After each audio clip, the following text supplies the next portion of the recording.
In 1956, Jack Parshall faces one of the most challenging air crash investigations of all time. When you talk about an accident in the Grand Canyon, you're talking about both hostile, inaccessible, remote, and dangerous. Hot enough to melt aluminum. This was the age in which accident investigation began to grow up. Now, let's see what we got in the DC-7. Damn! The world expects answers from Parshall. Right there. The consequences for getting it wrong in any respect could have tremendous negative ramifications for this fledgling industry. Parshall makes a frightening discovery about commercial aviation. It isn't safe. It's not a matter of the system being broken. Guys, we don't have a system. Mayday, Mayday.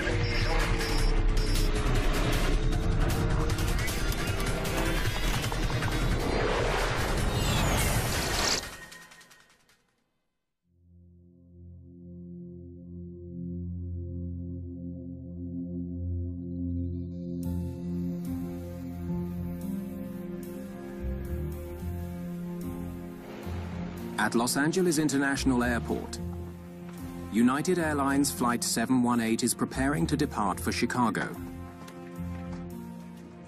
The DC-7 is the newest and fastest passenger plane in America, the pride of the United Fleet.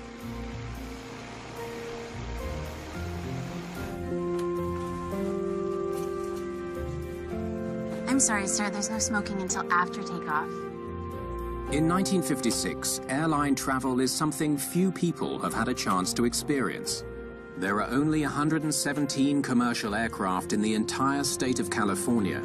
The girls were off, bound for New York. They were walking on air even before they got on board. Flying had a panache about it. Now, part of this was because it cost a lot, and there was a level of exclusivity about it, but there was also a level of civility about it. Expertly prepared and tastefully served. It was a special deal. A DC-7 can carry almost 100 passengers non-stop from coast to coast. It was no longer a situation where people said, well, you're going to go fly commercially? You're putting your life on the line. It was getting to be reliable. It was getting to be, if not ubiquitous, then fairly common. Chicago for dinner, gentlemen. Dinner can't come soon enough for me.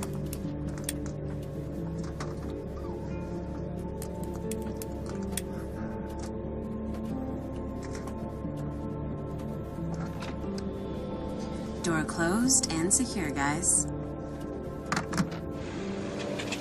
The DC-7 is powered by 4 huge engines. Each one has 18 cylinders.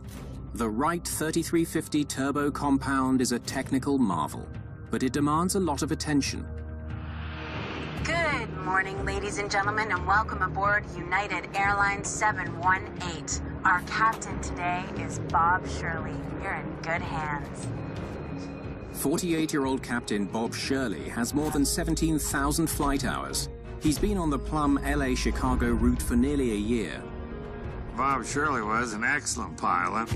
Clay Lacey is a former United pilot who was with another crew flying out of Los Angeles that morning. He was highly regarded as a pilot. And he had his own airplane, and the guy loved aviation. TWA's running a little late this morning, huh? Mm-hmm.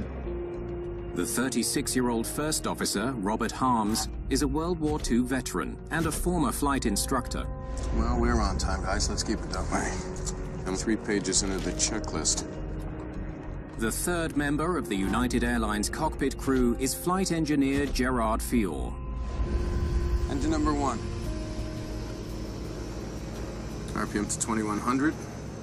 The flight engineer was a busy fellow, and he fine-tuned the power plants individually and even by cylinder. Checking magnetos, left, both, right, both. RPM is good for left and right.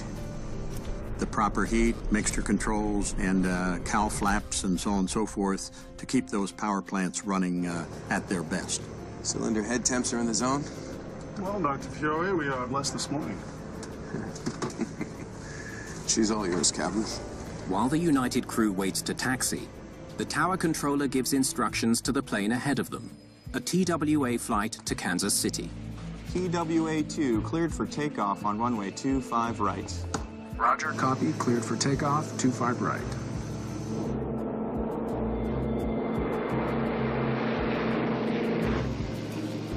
United Flight 718, taxi to position and hold. You are next on runway 25 left.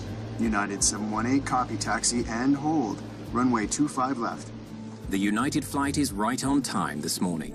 Keeping to schedule is important in the small but growing air travel business, where many flights carry at least some first-time passengers. As they kept adding flights, passengers kept coming. It was almost an if you schedule it, they will come situation.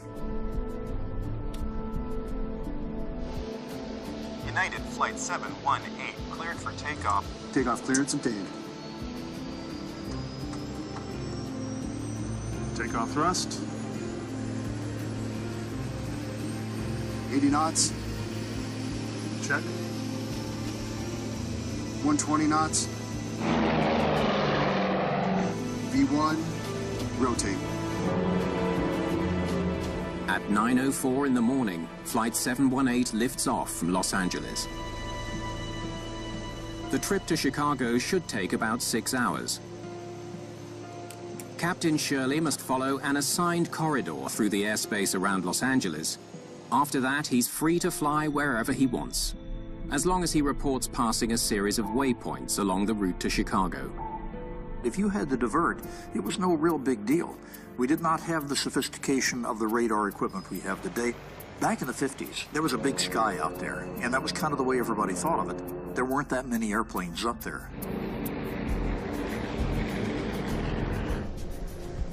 Can I offer you something to drink, ma'am? The engines sound good, Mr. Fiore. How are the temps? Hey, old steady, Skipper. Still running a little rich. We were very interested in those days in pleasing the passengers. All time for some introductions. Knock yourself out. Good morning, folks. Captain Bob Shirley here. It is a beautiful, bright day. We're almost at our cruising altitude of 21,000 feet, which is almost exactly 4 miles. If only 10% of the people had flown, we were certainly trying to get more people to fly, so try to make it a fun, interesting experience. 54 minutes into the flight, the DC-7 reaches its second waypoint. United 718, we're at Needles. 958, 21,000 feet. Clear skies, course direct to Durango. Estimate crossing the Painted Desert Line at 10:31. 10:31. The crew will next check in when they cross a point on the map known as the Painted Desert Line. I'll try to get you some spectacular views in the next half hour, so let's stay glued to those windows. We're just crossing into Arizona. On the right, you can see Lake Havasu. Where we are, it's about 10 below zero, so don't go rolling down those windows now. Cruising at 21,000 feet, the crew spots thunderclouds ahead and adjusts their course. Back in those days, if we'd see a thunderstorm ahead or a line of thunderstorms, we'd turn and try and go between two of the cells. And without radar, we didn't tell anybody. We'd just steer around. Folks, we got a little weather, so it could get a bit bumpy, nothing to worry about. Just keep your eyes peeled and you'll get a spectacular view no matter where you're sitting. How we doing on your side, Bob? Thunderhead 5 miles south. We're clear of it. Damn! Shocked passengers have no idea what's gone wrong. Oh, God! Bang, bang, bang, bang, bang! Come on, baby, come on!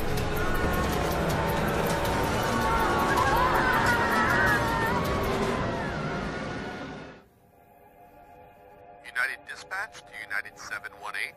Do you copy? Flight 718 is overdue to check in. Calls from dispatch go unanswered. United Dispatch to United 718. Do you copy?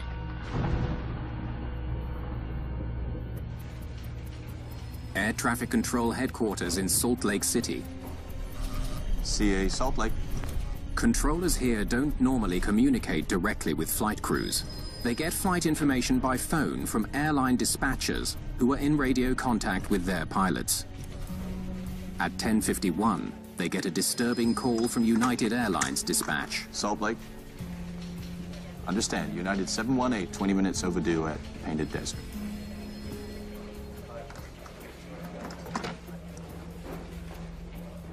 Moments later, another dispatcher calls. More disturbing news. Salt Lake, TWA. I'm getting no response from Flight 2. Understand, TWA, Flight 2, 20 minutes overdue at Painted Desert. We have had no contact here. Controllers now know that 2 planes flying from LA have not reported crossing a scheduled waypoint, the Painted Desert line. United Flight 718 and TWA Flight 2 to Kansas City were both expected to reach that waypoint at 10:31. CAA Salt Lake, TWA Flight 2, do you copy? In the absence of a radar beam hitting an airplane, if the airplane disappears, you're not going to know that anything is wrong until probably the second time that they fail to hit a reporting point. They're supposed to get on the radio and report their position. TWA2, CAA Salt Lake, do you copy?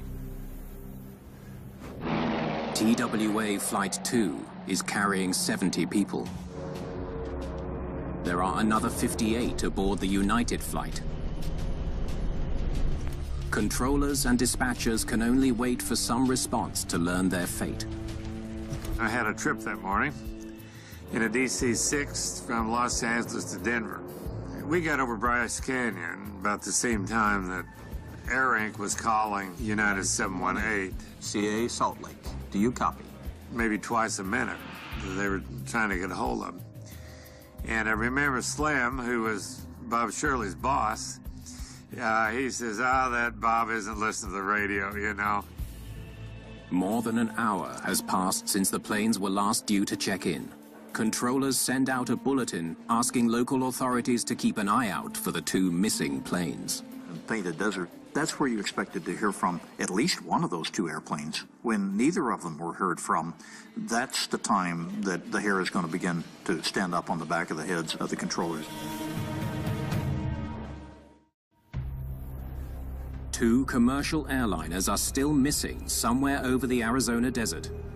Finding an aircraft in those days, before we had various locator beacons, before we had the radar systems that we have today, indeed was looking for a needle in a haystack.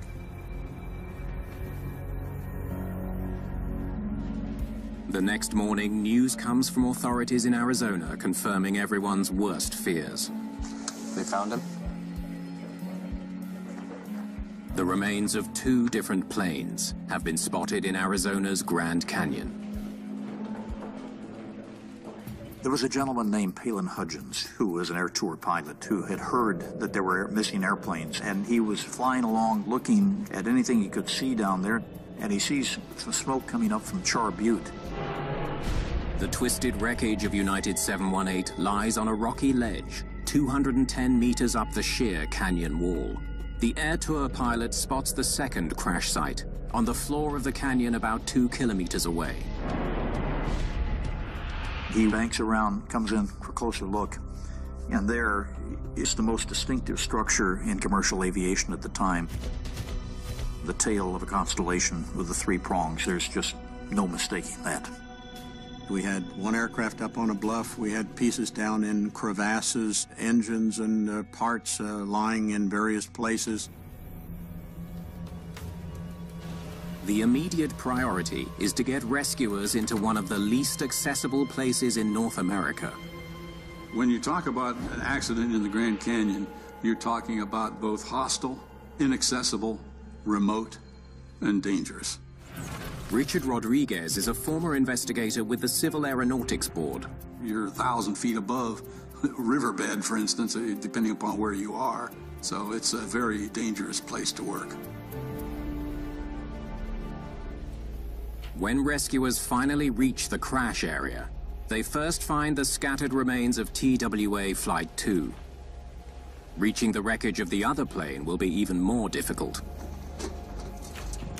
These are mountaineers from Denver's Rocky Mountain Rescue Club. Near the rim of the Grand Canyon Gorge, they collect their gear. These mountaineers will attempt to scale the steep walls from the floor of the canyon in order to reach an abutment on which rests the shattered wreckage of the United Airlines DC-7. It's not long before rescuers come to a grim conclusion. Everyone aboard both planes is dead. It is now up to investigators from the Civil Aeronautics Board to piece together what happened. The Grand Canyon is a graveyard for 128 passengers and crew of 2 airliners which crashed on peaks little more than a mile apart. The impact reduced the wreckage to carbonized smears of paint and metal. None survived. The sudden loss of 2 of America's most modern airplanes shocks a country that has come to think of air travel as luxurious and safe. We were not familiar as a people with having massive tragedies like this and a huge body count, especially in this fledgling thing called commercial aviation. We were used to an airplane crashing every now and then. It was a fairly common occurrence, but not 2 very safe airliners. Air accident investigators are shuttled to the crash site by helicopter. The investigator, of course, is driven by a desire to know what caused the accident for the simple reason that we want to prevent it from ever happening again. The team's lead investigator is well suited for the job. Jack Parshall is an aviation legend, not only an experienced pilot, but a crash survivor himself. This was one of the pioneers. This is a guy who's flown airmail, he's done it all over the years, and he's also had 4 crashes of his own. You would want somebody exactly like this on the job of trying to piece together the dynamics of a crash as well as piece together the metal. All right, let's figure out what's what. Start mapping this out. The pieces on the ground will tell Parshall what happened in the air. Folks, we've got a little weather, so it should get a bit bumpy. How are we doing on your side, Bob? Thunderhead 5 miles south. Could a sudden thunderstorm have produced turbulence violent enough to knock both planes out of the sky? Damn!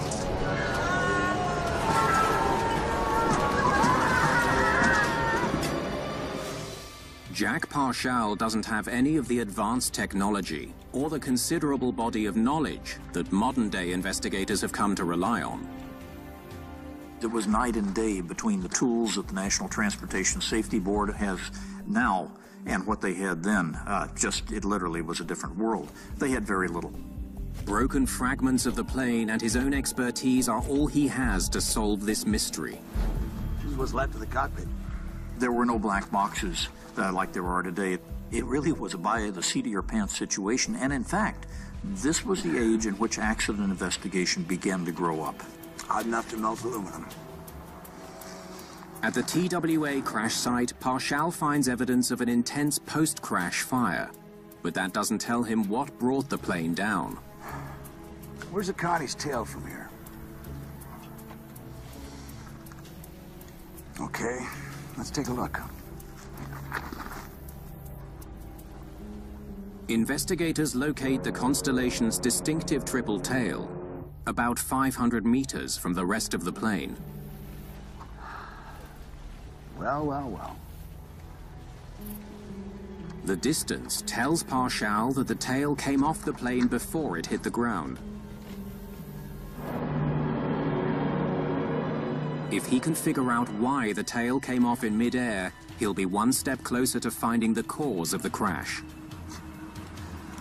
Check this out. The wreckage of TWA Flight 2 shows clear evidence of a catastrophic impact. The plane's skin has been shredded. Parshall also finds small streaks of blue paint. I'm gonna need this brought up to the hangar. On the canyon floor 700 meters from the constellation lies a piece of the other plane. The DC-7's wingtip is streaked with red paint and is nowhere near the rest of the plane. It also came off in mid-air. It was a smoking gun. When you find red on an airplane that has no red, that pretty well proves the point that something happened up there that was not part of that airplane as it took off from Los Angeles. This was one of the things that cinched the deal. The evidence points to an incredibly rare, almost unheard of event. They definitely still have some paint up there. It wasn't severe weather that brought down two planes from two of America's largest airlines. Damn! What's he doing there? It was a mid-air collision. For a DC-7 crew to look up and see a white constellation right in their face, first of all, there's going to be a nanosecond or two of absolute, complete disbelief. Oh, God! Bank, bank, bank, bank! Come on, baby, come on! Muscle memory kicks in for any experienced pilot, and that's when the yoke gets grabbed and thrown in whatever direction, raising the wing, trying to get out of the way. But the dynamics at that point in time are too late.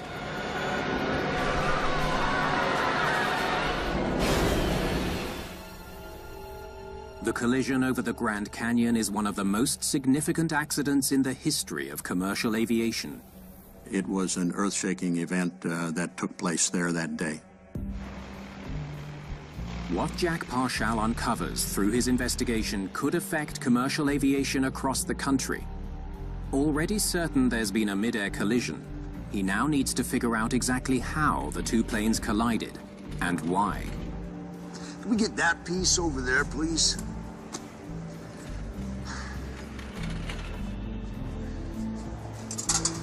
Thanks, guys.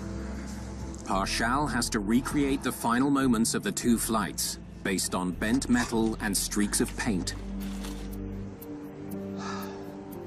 It was one heck of a challenge to match those two aircraft up and come to a deduced conclusion as to what happened.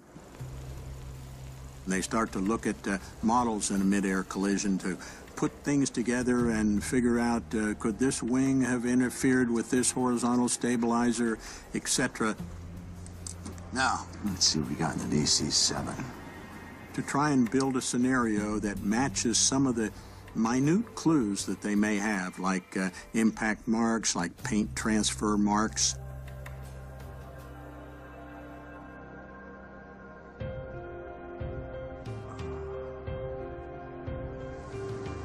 Take a picture, please. The paint transfer evidence tells Parshall that the DC-7's left wing hit the constellation from behind. It was obvious that the DC-7 had probably overrun the constellation from the right rear side.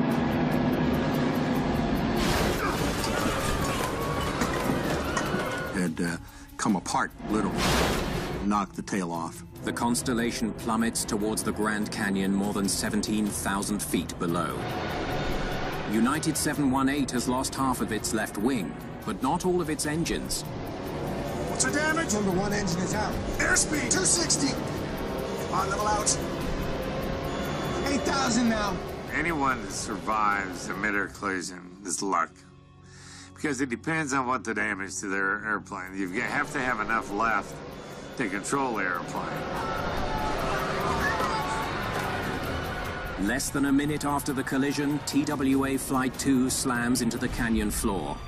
In the DC-7, Bob Shirley and his crew struggle to avoid the same fate. Come on, pull up! Pull up! This airplane is going to be rolling rapidly to the left, and it has no control.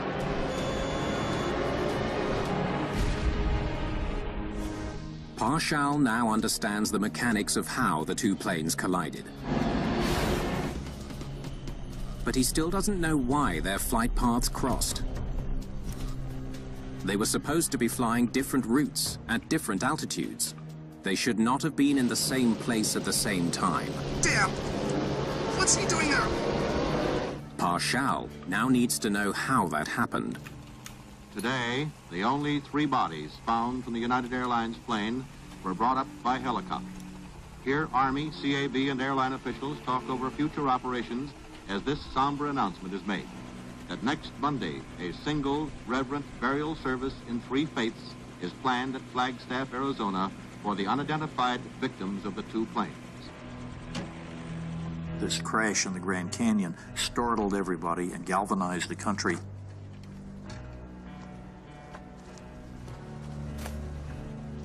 I would just imagine that Parshall was very cognizant of the fact that this was probably the most critical investigation he had ever been involved with, and that the consequences for getting it wrong in any respect could have tremendous negative ramifications for this fledgling industry. Investigators continue climbing through the wreckage of two passenger planes that collided over the Grand Canyon. Jack Parshall reviews the plane's flight plans. So they both start the day at LAX. United Flight 718, taxi to position and hold. Let's see. 718 was cleared Green Airway 5 out of LA, direct to Palm Springs Junction, to Needles, then on to Painted Desert Line, here at 21,000 feet. TWA was cleared Amber Airway 5, Green Airway 2, direct to Daggett, and then crossing Painted Desert Line at 19,000 feet. Either one of them should have been over the canyon. It's clear both planes diverted from their original flight plan. But Parshall knows that's not uncommon. What you would find pilots doing is they would file a flight plan along the airways, and once you get airborne and you're more or less out of the heavy congested area of an airport, then you refile your what you really want to do, which is direct here, direct there, direct someplace else.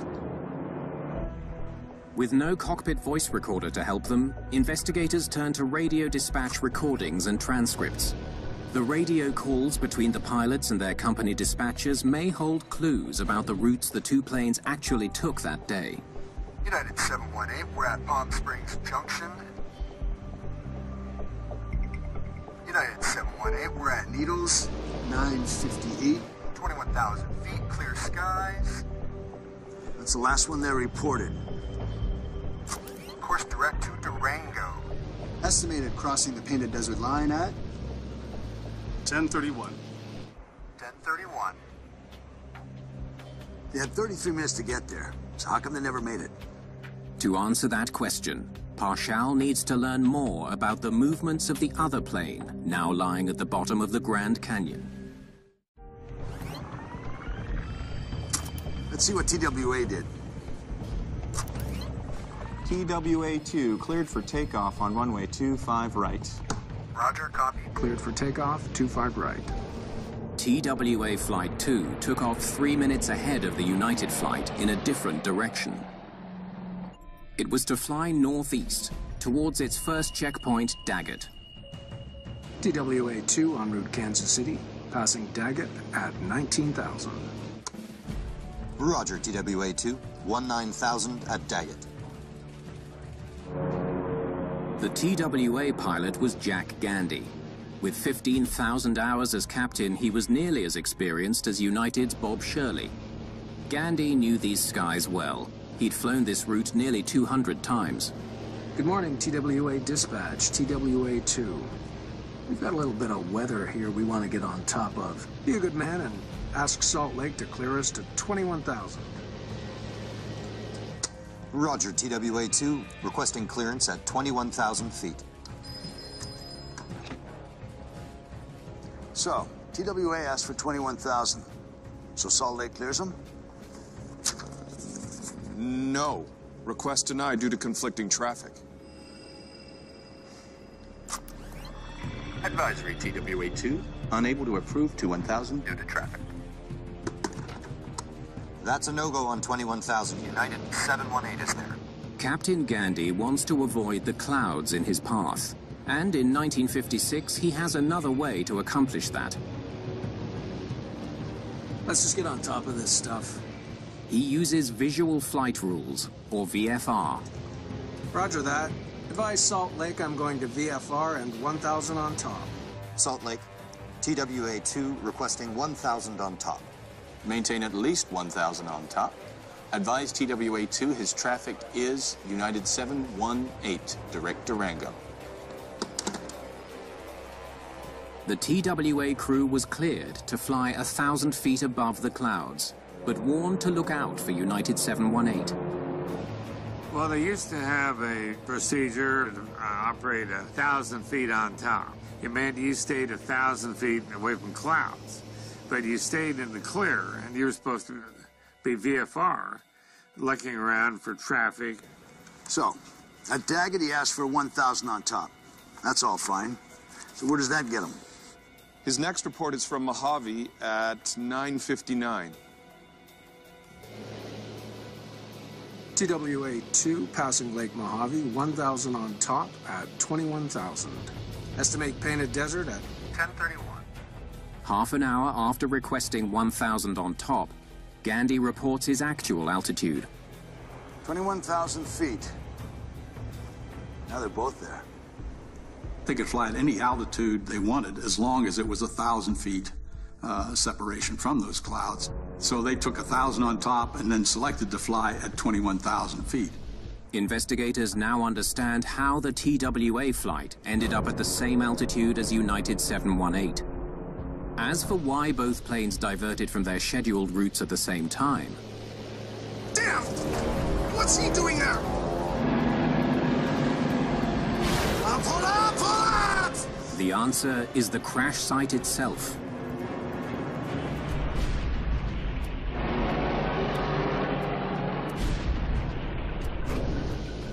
An awe-inspiring natural wonder. Let's give him a look, shall we? Aye, Captain. It was common of making a few turns over the Grand Canyon to show people the Grand Canyon. I mean, that happened every flight because the Grand Canyon is such a spectacular sight. Wonderful sights to see way down below. The Grand Canyon, for instance, one of the 7 wonders of the world. Sightseeing in terms of what you could show to the passengers was something that really lit up the senior flight crew. I can actually show you something that nobody else can show you. I can dazzle you with things that you, as an ordinary human being who doesn't fly, would never see.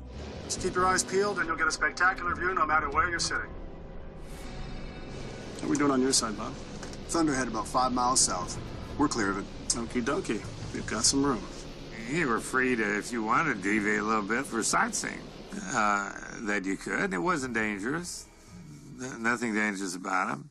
Damn! But on June the 30th, 1956, it proves fatal. God! Jack Parshall needs to find out how such a common practice killed 128 people. From the very beginning of aviation, we had the concept of see and avoid, or see and be seen.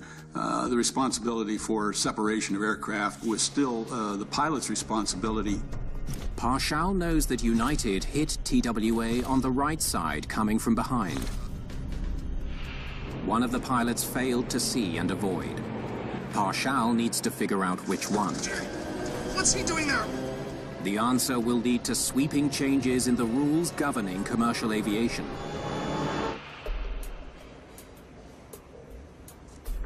All right, let's see what Captain Shirley can see out there. Using a scale model of the DC-7 cockpit and airspeed estimates for both planes, Parshall tries to calculate the distance at which the United pilots could have first spotted the constellation. What were the views of the flight crew members from each one of the aircraft? Could they have seen each other? Did they try and avoid each other? So if they ended up like this, let's go back a couple of minutes. Those are the kinds of things that that investigator in charge, I'm sure, was asking himself and getting his team together to try and deduce from the evidence. I'm gonna need you over there. Investigators begin to suspect that there may be serious problems with the whole idea of see and avoid. Hey, keep going. Keep going. Let me tell you one of the dirty little truths of commercial aviation from the 50s all the way to now. We have been under see and avoid, but you can't see, in most cases, even to avoid. And that's because the windows are very small. All right, keep going. A little bit further. Keep going. Stop. Come back half a step. Right there. That's where Shirley would have first seen the Connie.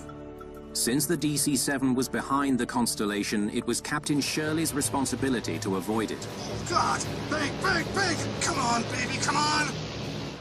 Parshall wants to find out if he had enough time to do that. There are basic rules, and those basic rules are to, indeed, if you see an impending situation, the overtaking aircraft will give way to the aircraft in front.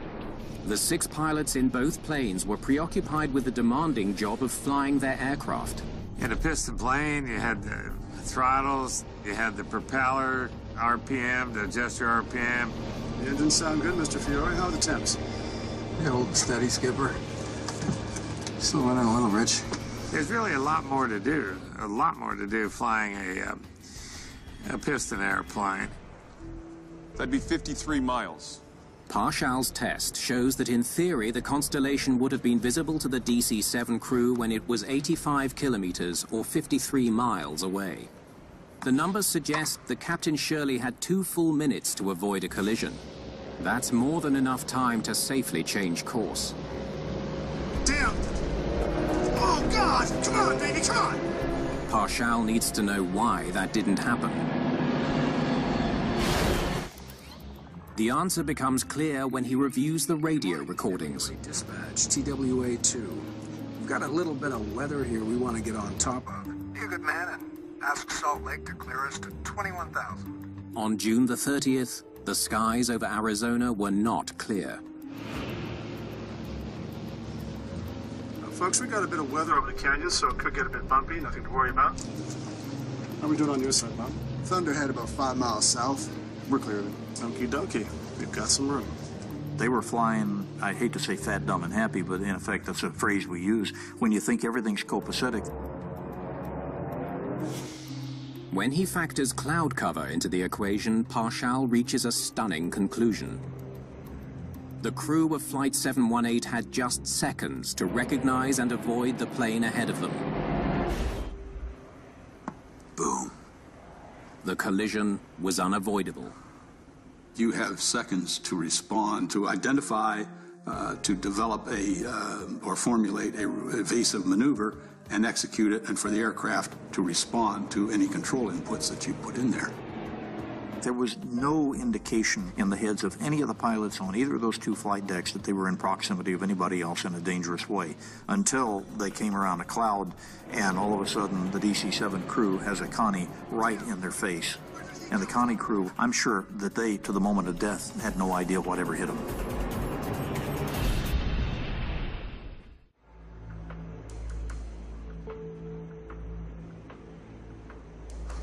When Jack Parshall sits down to report his findings, he faces intense pressure. The reputation of an industry hinges on what he has to say. We're really there to try and prevent the next accident, a recurrence of similar circumstances that set up an accident.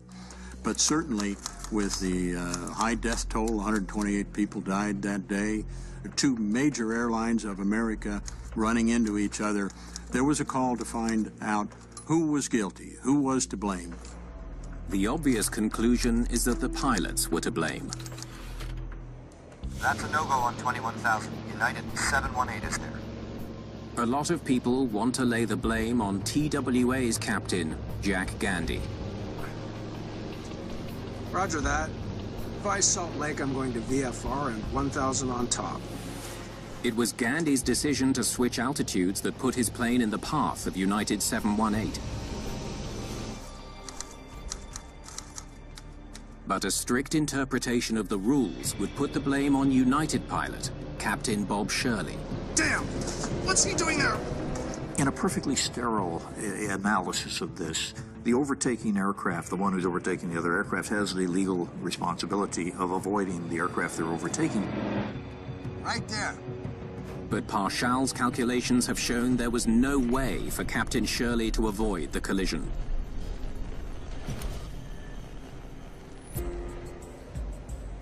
I think it's not only fair to say that these 2 crews were following the rules and doing everything the way that they understood it should be done. 21,000 feet.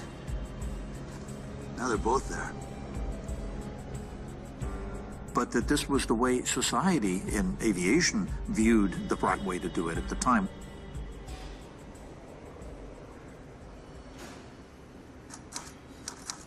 There is one last possible culprit. The air traffic controller who told TWA about the United flight, but didn't advise the DC-7 crew about the Constellation. Maintain at least 1,000 on top. Advise TWA2 his traffic is United 718. There was an attempt to throw blame in all directions. Very human, very understandable. By the same token, when it came to the blame put on the air traffic controllers, it was very misplaced. With no radar coverage, air traffic controllers could not visually track flights. It was impossible for them to advise every company dispatcher on the precise location of every plane in the sky. I think if we try and pin the issue down to who was to blame, we're probably looking at this accident in an inappropriate way. It has become clear to Parshall that no one person is to blame for the mid-air collision. Those two aircraft were put in the proximity of each other by the rules and the regulations. The real cause of the crash is something much bigger, something that goes to the very heart of aviation in America. Jack Parshall concludes that blame for the Grand Canyon disaster lies not with the pilots, not with the controllers, but with a completely inadequate air traffic control system. The subtext in that report had to be very delicately placed in front of the Congress and the American public, but the subtext is very clear, and that is, you know, it's not a matter of the system being broken. Guys, we don't have a system. This is a great non-system of air traffic control. And until we get a handle on that, we are not going to be able to rise to the level of assurance of separation in any degree that the public is obviously expecting. The Grand Canyon crash and Jack Parshall's report provoked dramatic changes in American aviation. As a result of the event in the Grand Canyon, something new was born. There was a new awareness to the public's right, desire, and interest in air travel. And that was fostered by lots of very innovative designs in traffic collision avoidance systems that are present in today's environment. The main outcome of the Grand Canyon collision is that the United States now has a nationwide radar system. Controllers can now track the movements of planes in even the most remote parts of the country. The only way you're going to assure that this will never happen again is if you've got somebody positively controlling whoever's up there to where they cannot get too close to each other. They can't change altitudes at the right time. You can't mix the traffic. And that meant radar coverage across the entirety of the country. Despite all the advances, air traffic controllers still face challenges. More planes in the sky, flying faster and higher than ever before.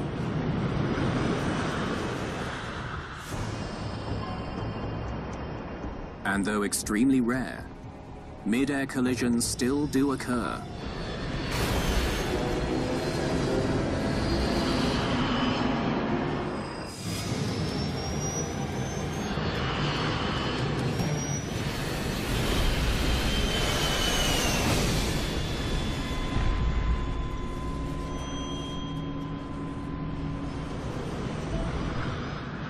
In response, aviation officials are developing a system that could transform air traffic control in America.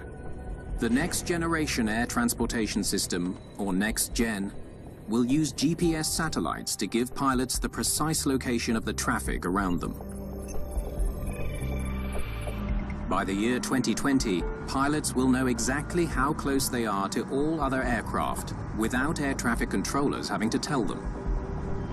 Hopefully the next generation of air traffic control will look back on that event of the Grand Canyon, and we'll try and get ahead of it before such another tragedy does recur. As the era of romantic air travel fades into history, the lessons learned from the Grand Canyon disaster remain. Flying can always be made safer. I'm reminded constantly, anytime I study an older accident, of something that was said by George Santayana in 1917, an American philosopher who said those wonderful words, "He who cannot remember the past is condemned to repeat it."